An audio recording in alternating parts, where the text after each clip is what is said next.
Larkana railway station से गुज़िश्ता एक माह से ट्रेनों की आमद रफ्त मुकम्मल तौर पर बंद होने के बाद शहरियों को शदीद मुश्किलात का सामना। एक वक्त था जब लाड़काना रेलवे स्टेशन से रोज़ाना मुख्तलिफ शहरों के लिए मुतहदा ट्रेनों चलती थी और आवाम को सस्ती, महफूज और आसान सफरी सहूलियात मौसर थे। ताहम ट्रेनों की सर्विस मुअत्तल होने के बाद लाड़काना रेलवे स्टेशन वीरानी का मंजर पेश कर रहा है। लाड़काना जंक्शन स्टेशन से जुल्फ़िकार अली भुट्टो हमारा तोहफा 1973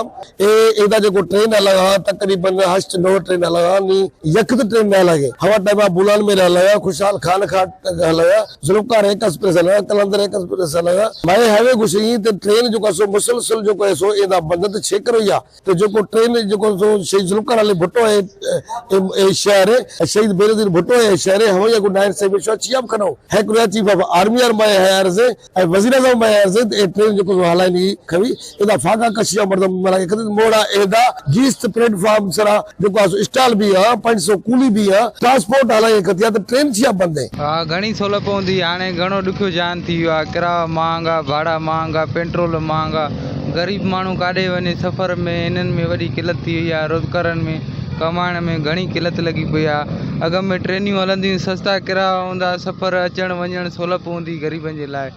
ट्रेन राबी हुअण गरीब आवाम जेको आहे सफ़र कंदव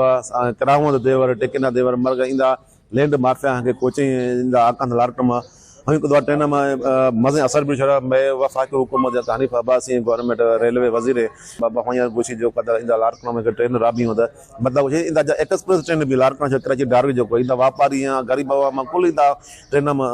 सफ़र खन मगर खबर न छब बंद करे इंदा बेरोजगारी माना है दुख भी इंदा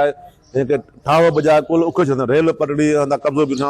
बंद उख छो इंदा छिता छा गिंदड़ छित सॼे डैमेज कॾहिं केरे सघे इंदा तवज्जो कोन्हे। स्टेशन से ट्रेनों की बंद होने के सबब ज़्यादा मुतासर गरीब और मुस्तहक तबका हुआ है जो रोज़गार, तालीम, इलाज और दीगर ज़रूरत कामों के लिए रेलगाड़ी का सफ़र को तरजीह दिया करता था। अब उन्हें महंगे ट्रांसपोर्ट का सहारा लेना पड़ रहा है जिसकी वजह से अखराजात में नुमाया इजाफा हो गया है। शहरियों ने वफाकी हुकूमत से मुकम्मल ट्रेन सर्विस बहाल करने का मुतालबा किया है। कैमरामैन शहरियार रोडो के साथ निसार लोअर, वश टीवी न्यूज़।